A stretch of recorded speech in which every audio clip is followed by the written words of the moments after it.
খাওয়ার জন্য 200 টাকাও হয় না, অথচ 180 টাকার একজন শ্রমিকদেরকে মজুরি দেওয়া হচ্ছে। আমরা এই বৈষম্য বাংলাদেশে আর দেখতে চাই না।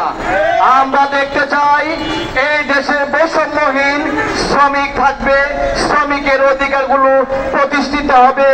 এই জন্য শ্রমিকদের অধিকার প্রতিষ্ঠা হওয়ার জন্য এই দেশে ভালো নেতৃত্বের প্রয়োজন।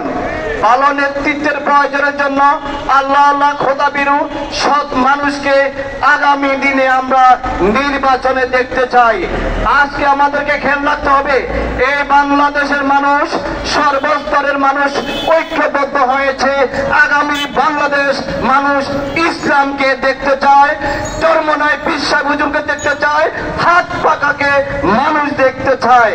তাই আজকে সমাবেশ থেকে সর্বস্তরের শ্রমিকদেরকে বলবো, যদি আমাদের ন্যায্য দাবি আদায় করতে হয় তাহলে সৎ নেতৃত্বের এই দেশের বিকল্প নাই। আজকে শ্রমিক সমাবেশ থেকে আমি সর্বসেক্টরের শ্রমিকদেরকে সরকারের কাছে দাবি আদায় জানাবো, সর্বনিম্ন 25,000 টাকা শ্রমিকদের মজুরি করতে হবে।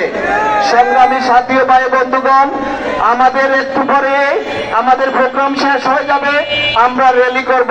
আপনারা জানেন